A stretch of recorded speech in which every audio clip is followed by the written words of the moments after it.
Meus queridos, a paz do Senhor Jesus. Sejam muito bem-vindos ao programa Teologia Viva.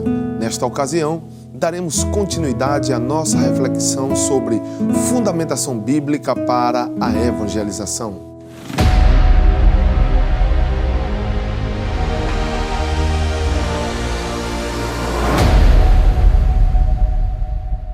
Dando continuidade à nossa meditação, gostaríamos de convidar os queridos irmãos a fim de refletirmos sobre a fundamentação bíblica para o investimento divino na obra da evangelização.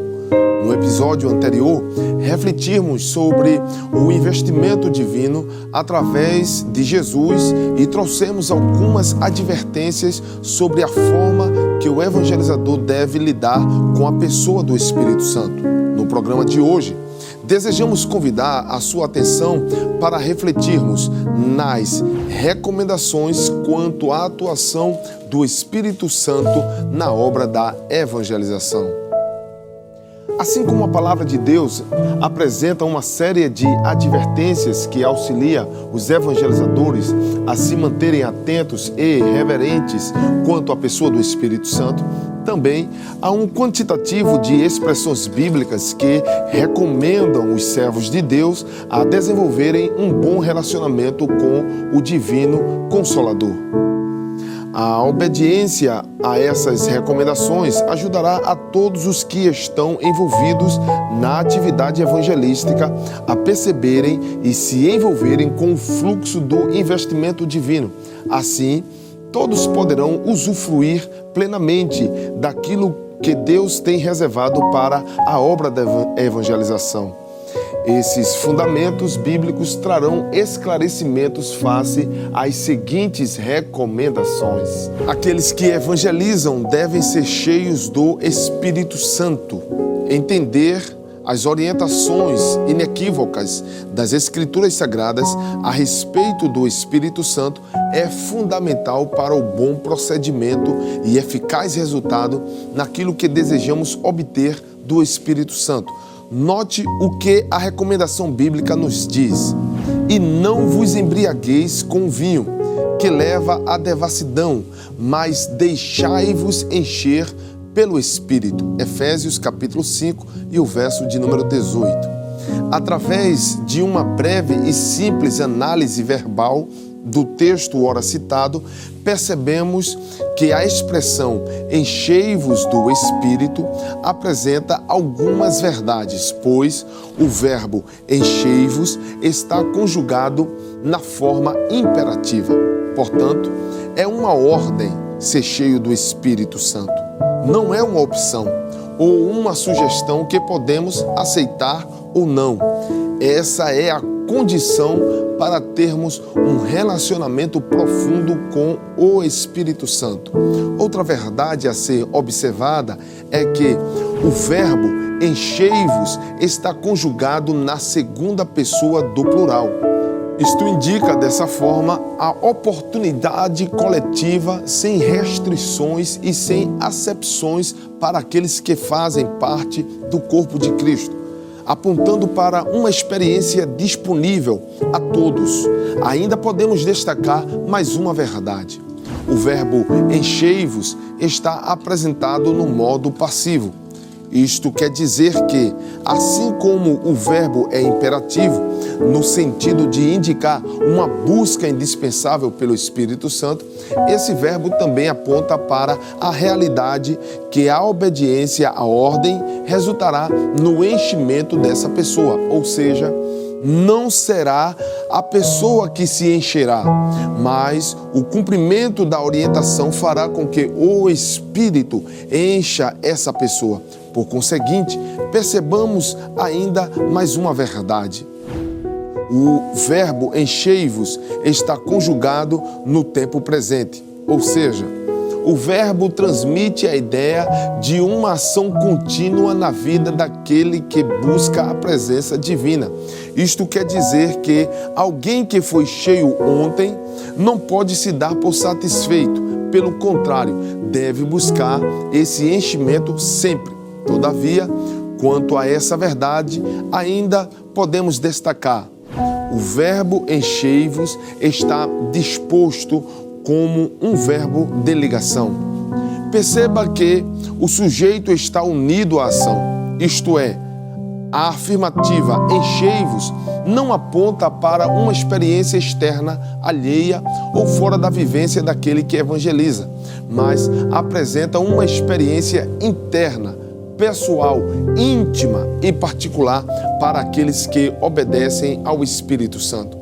Não se pode viver essa experiência à parte do Espírito Santo. O evangelizador está plenamente inserido nesse contexto. Entretanto, há uma outra verdade nesse investimento divino para a obra da evangelização. Esta verdade nos leva a refletir que aqueles que evangelizam devem ser revestidos do Espírito Santo. Jesus instruiu os seus discípulos, os quais testemunhariam dele em Jerusalém, em toda a Judéia e Samaria, até os confins da terra, a serem revestidos do Espírito Santo de Deus, conforme Atos capítulo 1 e o versículo 8. Pois a dinâmica do mundo espiritual iria exigir dos evangelizadores uma comunhão plena com o divino capacitador. Porém, esse revestimento não se refere apenas ao poder interior operando em cada pessoa que evangeliza, mas aponta também para as armas espirituais face às batalhas existentes. Por isso, a Bíblia alerta: revesti-vos, pois, de toda a armadura de Deus. Seus preceitos são como a esplêndida armadura de um soldado fortemente armado, para que possais se levantar com sucesso contra todos os esquemas, estratégias e enganos do diabo. Efésios capítulo 6 e o verso de número 11.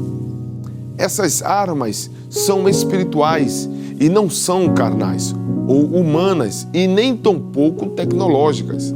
Essas são poderosas em Deus, conforme 2 Coríntios 10 e 4, porque não são baseadas nos aparatos e critérios humanos. A recomendação bíblica é enfática ao dizer toda a armadura. Isto significa que não são algumas, mas aponta para a completude do aparato espiritual.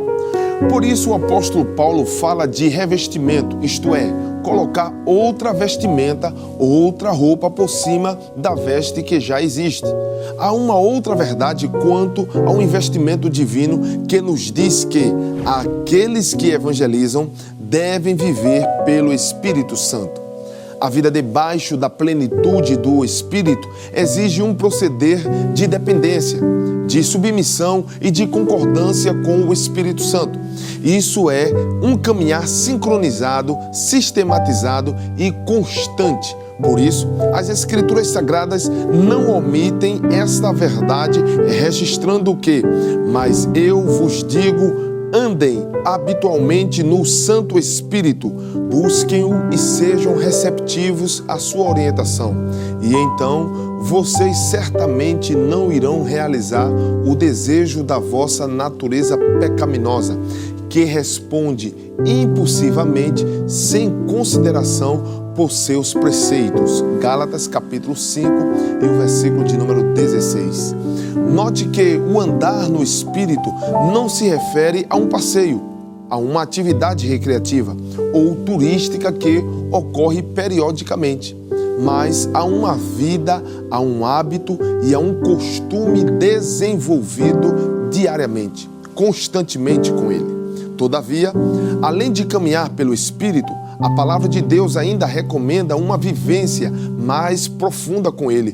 Por isso, se recomenda: se agora estamos vivendo pelo poder do Espírito Santo, sigamos a liderança do Espírito Santo em todos os aspectos da nossa vida. Gálatas capítulo 5 e o versículo de número 25. O verbo viver, empregado na expressão vivendo pelo poder do Espírito Santo, é oriundo do termo grego que nos dá a ideia de habitar, acostumar-se e viver com o Espírito Santo na intenção de desfrutar da sua presença, experimentando do seu poder.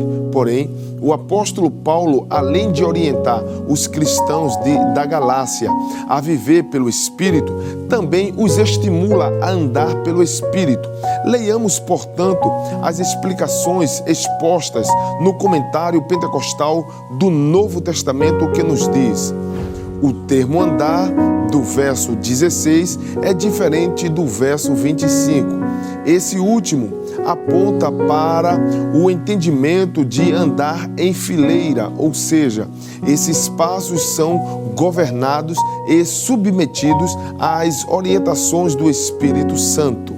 Essa orientação paulina visa submeter todos os crentes, nesse caso, os pregadores do Evangelho, ao controle total do Espírito Santo, o qual conceder-lhes-á experiências diárias que proporcionarão respaldo do investimento divino. Sendo assim, aquele que evangeliza precisa entender que o investimento de Deus através do Espírito Santo intenciona levar o pregador do Evangelho e toda a atividade evangelística a uma parceria com o Espírito Santo.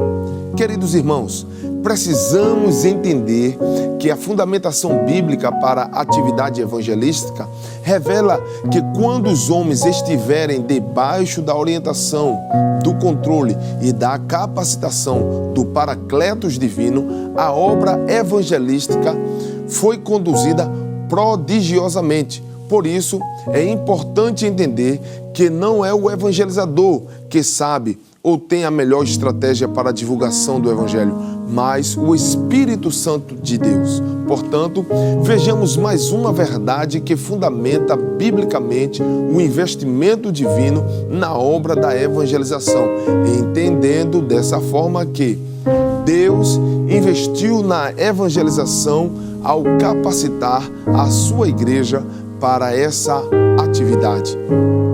A evangelização é a tarefa mais importante e mais honrosa da igreja.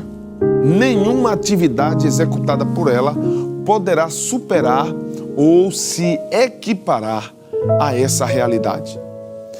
Todo e qualquer esforço físico, mental ou espiritual, bem como todo e qualquer empreendimento de habilidades e de recursos, quer sejam projetos, métodos e estratégias que excluam a atividade evangelística, se tornam inúteis, pois a causa primordial da existência da igreja deve-se ao seu propósito. A igreja é destinada, em sua natureza, a fazer o plano salvífico conhecido a toda a humanidade. Alguém certa vez afirmou que a missão é a razão principal da existência da comunidade de fé. Tudo o que se faz na comunidade é feito em favor de missões. A igreja veio à existência por intermédio do chamamento efetuado por Jesus, como resultado da obra evangelística operada por ele, que disse: "Vinde a mim todos os que estão cansados e sobrecarregados por rituais religiosos que não proporcionam paz, e eu lhes darei descanso, refrescando suas almas com a salvação." Mateus capítulo de número 11 e o versículo de número 28. Porém, ao aceitar esse convite, cada crente individualmente passa por uma preparação. Em razão dessa realidade, Jesus disse: "Vinde após mim, e eu vos farei pescadores de homens." Mateus capítulo 4 e o versículo de número 19. Após esse discipulado, esse novo crente tem o dever de evangelizar. Por isso, Jesus ordenou a todos os discípulos: "Ide por todo o mundo, pregai o evangelho." Marcos capítulo de número 16 e o verso de número 15. Note que essa ordem foi dada sem nenhuma exceção. Foi esse entendimento que levou o apóstolo Pedro a confirmar publicamente em sua epístola o propósito divino para a igreja, dizendo que Deus a chamou das trevas para a sua maravilhosa luz. Consequentemente, o mesmo apóstolo declarou que ela, a igreja, anuncia as virtudes de Deus. Leiamos esse maravilhoso texto de forma mais ampla. Mas vocês são uma geração eleita, um sacerdócio real, uma nação consagrada, um povo especial de propriedade exclusiva de Deus, para que possam proclamar as excelências, os maravilhosos feitos, as virtudes e as perfeições daquele que os chamou das trevas para a sua maravilhosa luz. 1 de Pedro, capítulo de número 2 e o versículo de número 9. Obviamente que após o chamamento e a aceitação e a preparação, outras atividades e atribuições são adicionadas a igrejas, tais como adoração, comunhão e edificação. Pois a igreja glorifica a Deus. No entanto, o ciclo evangelístico não se encerra com o atendimento ao convite que fora apresentado por Jesus Cristo, mas perpassa pelo discipulado. Continua válido até que haja a execução plena da instrução evangelística que ele mesmo deu aos seus discípulos, dizendo: vão e façam discípulos, vão e preguem o evangelho a toda criatura, vão e sejam testemunhas. Dessa forma, é importante perceber que essa é a grande comissão que foi entregue à igreja por intermédio de Jesus. É importante notar que nessas instruções Jesus se posiciona através das expressões imperativas, fazendo os discípulos entenderem que não se trata de um pedido ou uma sugestão, mas de uma ordem, conforme Mateus capítulo de número 28, versículo de número 19, Marcos 16 e 15, Lucas 24, versículos 45 a 49, João capítulo 20, versículos 21 a 23 e Atos 1 e 8. Posto isto, desejamos afirmar que proclamar o Evangelho do Senhor Jesus Cristo a todos os povos da terra, independentemente da sua língua e cultura, sem levar em conta as barreiras socioeconômicas e acadêmicas e sem considerar as nuances interpretativas dos relacionamentos interpessoais que distinguem e segregam as pessoas, não é uma tarefa fácil. Portanto, a proclamação do Evangelho intenciona congregar todos os que forem salvos por essa mensagem, cada um em um único edifício, conforme Efésios 2:20, 1 de Pedro 2:5. Cada um numa única lavoura, conforme Mateus 15:3, João 15, de 1 a 5. Cada um na forma de um único corpo, onde Cristo é a cabeça, conforme 1 Coríntios 12:27, Efésios 4:12. Dessa forma, o texto bíblico afirma: porque nós somos companheiros de trabalho no serviço de Deus, e vocês são o terreno no qual Deus faz o seu trabalho. Vocês são também o edifício de Deus, conforme 1 Coríntios 3:9. Essa tarefa está essencialmente estruturada no investimento divino que capacita a igreja para esse fim. Consequentemente, além de ter investido na obra da evangelização através de Jesus e do Espírito Santo, que por sua vez canalizaram todos os recursos em favor da igreja, o Pai, não obstante dessa realidade, empreendeu igualmente investimentos diretos para essa instituição.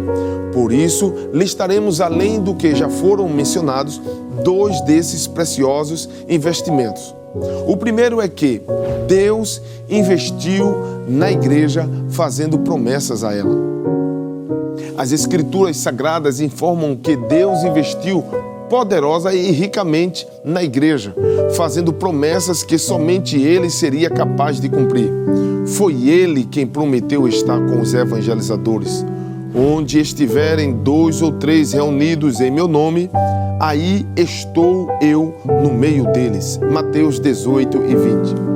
Não obstante dessa realidade, Jesus ainda revelou o tempo da sua companhia com eles, dizendo: estarei convosco até a consumação dos séculos. Mateus capítulo 28 e o verso de número 20. Ele prometeu manifestar o poder divino na hora que eles pregassem essa mensagem, pois ele disse: estes sinais seguirão aos que crerem. Marcos 16 e 17. Da mesma forma, Jesus prometeu acesso ao mundo espiritual quando lhes disse: eu vos darei as chaves dos céus. Mateus 16 e 19. Ele também prometeu parceria nesse empreendimento, dizendo: também vos digo que se 2 de vocês, meus discípulos, concordarem aqui nessa terra, isto é, estiverem em plena combinação e harmonia sobre qualquer coisa que pedirem dentro da vontade de Deus, isso lhes será feito por meu Pai que está nos céus. Mateus capítulo de número 18 e o verso de número 19. Foi o próprio Jesus que garantiu vitória diante dos desafios evangelísticos, dizendo: as portas do inferno não prevalecerão contra ela. Isto está em Mateus 16 e o verso de número 18. É importante chamar a atenção de todos os irmãos para que percebamos que as promessas feitas pelo Senhor Jesus Cristo mostram a fidedignidade e a infalibilidade de Deus para com o seu povo. Pois Deus, a fim de demonstrar a sua imutabilidade a Abraão, jurou por si mesmo que lhes abençoaria. Isto está em Hebreus capítulo 6, versículos 13 a 18. Diante dos desafios que o povo de Israel enfrentou, ele disse que não era homem para mentir e nem filho do homem para se arrepender. Isto está em Números capítulo 23, versículo de número 19. O próprio Josué se levantou diante de Israel e declarou a fidelidade de Deus através de suas promessas. Josué, capítulo 21 e o verso de número 45. A última fundamentação bíblica para o investimento divino em favor da obra da evangelização que gostaríamos de propor para o episódio de hoje é através da afirmação que diz que Deus investiu na igreja capacitando os evangelizadores. Pelas Escrituras Sagradas e ao longo da história do cristianismo, percebemos o investimento divino em favor da evangelização dos povos, onde o próprio Deus chama, seleciona, prepara, capacita, envia e respalda os evangelizadores. Esses são homens e mulheres, velhos e adultos, jovens, adolescentes e crianças, anônimos, simples, limitados, incapazes e sujeitos a falhas, porém, nas mãos do Deus vivo, se tornam habilitados para realizar uma obra espiritual que tem um valor eterno sobre a terra. Notemos que o apóstolo Paulo reconhecia que a sua capacidade vinha de Deus, conforme 2 Coríntios capítulo 3 e o versículo de número 5, e que também os dons divinos são dados sem arrependimento, conforme Romanos 11 e o versículo de número 29. Ou seja, Deus investe realmente nessa obra. Todavia, é necessário entender que o investimento divino na vida dos evangelizadores é fundamentado na palavra de Deus, que nos diz que vocês não me escolheram a mim, mas eu escolhi vocês e vos designei e vos estabeleci propositalmente, vos plantei para que vocês vão e deem frutos e continuem a frutificar, e que o vosso fruto permaneça e seja duradouro, para que tudo o que vocês pedirem ao Pai em meu nome, como sendo meus representantes, Ele possa conceder a vocês. João capítulo de número 15 e o verso de número 16. Por isso ele habilitou a igreja com dons espirituais, com dons ministeriais, com fruto do Espírito, com armaduras espirituais e com toda a sorte de bênçãos espirituais, a fim de que a igreja fosse bem-sucedida no empreendimento evangelístico.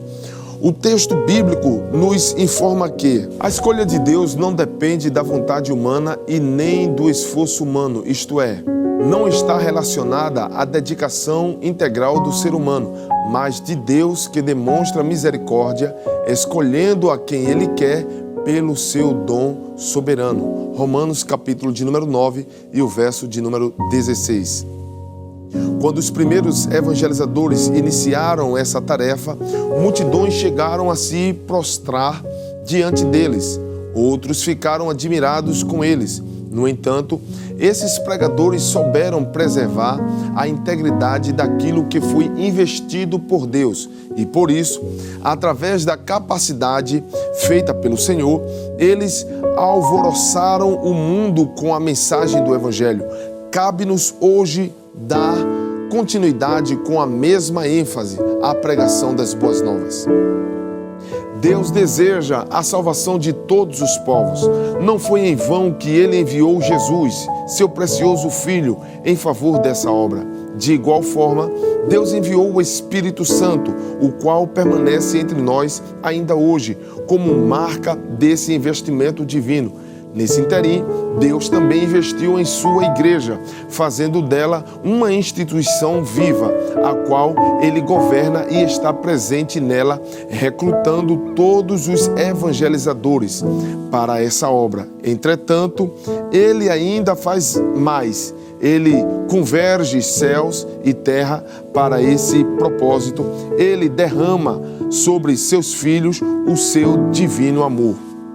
Esse sentimento impulsiona os evangelizadores a pregarem, a orarem, a gemerem pela obra da evangelização e pelos perdidos. Que investimento maravilhoso o nosso Deus fez e ainda faz em favor da evangelização dos povos. Portanto, queridos irmãos, esperamos que o conteúdo da nossa reflexão tenha produzido interesse para que no próximo episódio possamos estudar juntos sobre a fundamentação bíblica para a evangelização. Portanto, oremos. Querido Deus, querido Pai, nós louvamos o Teu nome, porque através de Jesus, do Espírito Santo e na igreja, Tu fizeste grandes investimentos. Nós queremos Te pedir, Senhor, que a nossa mente esteja sensível à Tua voz, para que possamos pregar a Tua palavra. Continua, Senhor, investindo na vida do nosso pastor, para que através dele, Senhor, possamos receber a Tua direção e avançarmos na obra da evangelização. Nós cremos assim, por isso nós oramos em nome de Jesus. Amém. Meus queridos, que a graça do nosso Senhor Jesus Cristo, que o amor de Deus nosso Pai, que a comunhão e as divinas consolações do Espírito Santo esteja sobre a nossa vida, hoje e sempre. Amém.